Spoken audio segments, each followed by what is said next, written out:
तो जिनका बीपी कम वो ससुरा भड़ाक भड़ाक गिरता है, जिनका बीपी ज्यादा वो हमेशा खौराइले रहता है। कौन सी क्लियर है? आप चाहते हैं कि हमारी बीपी बढ़ जाए तो अपनी पत्नी से जाके बात कर, और जिनकी पत्नी नहीं है वो अपनी पहिलकी वाली से बतिया है वो दिमाग चाट के बीपी बढ़ा देगी। का बीपी बढ़ गया है, बहुत हाई हो गया है, तो उनके लिए घरेलू उपाय, आप अपनी साली से बात कीजिए। साली से बात करेंगे, हाँ जीजा कैसे हैं?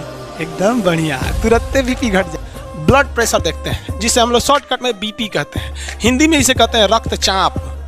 गजब खतरनाक नाम है इसका, रक्तचाप।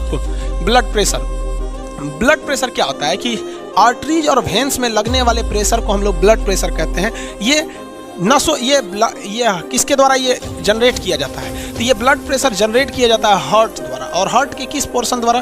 तो बायां नीले के द्वारा। वही मारता है, फचाक से जाता है, और लौट के आता है तो वो भी होता है। तो जाने वाला प्रेशर और आने वाला प्रेशर, इन दोनों प्रेशर को हम ब्लड प्रेशर कहते हैं। अगर जाने वाला प्रेशर ज़्यादा है तो दिक्कत ये है कि कोई पतली पतली नसें फट जाएंगी, तो हो जाएगा ब्रेन हेमरेज। सबसे पतली नसें ब्रेन की होती है, इसलिए वही फटता है, ब्रेन हेमरेज। इसलिए फचाक से मारेगा हाई प्रेशर से, ना तो ब्रेन हेमरेज हो सकता है। और अगर ब्लड प्रेशर कम है तो ब्लड लौटबे नहीं करेगा, नहीं लौटेगा तो फिर आपको चक्कर आने लगेगा, भद गिरिएगा। तो जिनका बीपी कम वो ससुरा भड़ाक भड़ाक गिरता है, जिनका बीपी ज्यादा वो हमेशा खौराइले रहता है। कौन सी क्लियर है? देखते हैं ना, बीपी हाई हो जाता है किसी किसी का। तो बीपी जो होता है ना, ब्लड प्रेशर, ये क्या होता है? Systolic by diastolic. सिस्टोलिक, अब ये सिस्टोलिक क्या होता है भाई?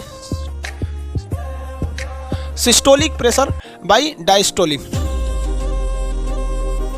डायस्टोलिक, सिस्टोलिक का मतलब होता है जब हार्ट पचकता है। हार्ट क्या होता है? पचकता है। तो जब हार्ट पचकेगा तभी ना ब्लड वापस जाएगा। अरे भैया, एक गुब्बारा में पानी भर दो, और गुब्बारा को पचकाएंगे तो पनिया बाहर जाएगा, और गुब्बारा को फुलाएंगे तो वापस आ जाएगा।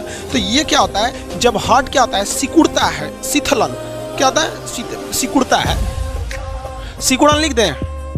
जब हार्ट सिकुड़ जाता है तो उसे क्या कहते हैं? सिस्टोलिक। देखिए, स से सिकुड़ना, स से सिस्टोलिक, याद कैसे रहे? जब हार्ट इसे सिकुड़ेगा तो फच से मारेगा, पूरा ब्लड जाएगा। और डायस्टोलिक मतलब हार्ट क्या होगा?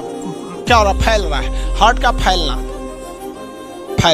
जब हार्ट ऐसे फैलेगा, तो समझिए ब्लड वापस आ रहा है। तो जब ऐसे हार्ट फचाक से मारा तो उसे क्या कहते हैं? सिस्टोलिक। और लौट के आया तो डायस्टोलिक। अब इसमें दो चीज़ें याद रखिएगा। पहला एक चीज़ याद रखिएगा, हार्ट से। सिस्टोलिक में कहेगा, सिस्टोलिक में क्या होता है? तो हार्ट पचकता है, लेकिन वही कह देगा सिस्टोलिक में क्या होता है? ब्लड के साथ तो ब्लड जाता है, ब्लड जाता है। उसी तरह डायस्टोलिक में भी ब्लड और हार्ट दो से चीज़ें से पूछेगा। डायस्टोलिक में क्या होता है? डायस्टोलिक में हृदय बड़ा होता है, फैलता है। क्या होता है? फैलता है, और ब्लड वापस एंट्री मारता है। वापस क्या करता है? एंट्री मारता है। तो ये सिस्टोलिक और डायस्टोलिक होते हैं, इसी को हम ब्लड प्रेशर कहते हैं। अमूमन जो ब्लड प्रेशर होता है 120/80 होता है, 120/80 होता है। समझ में आ गया कि नहीं?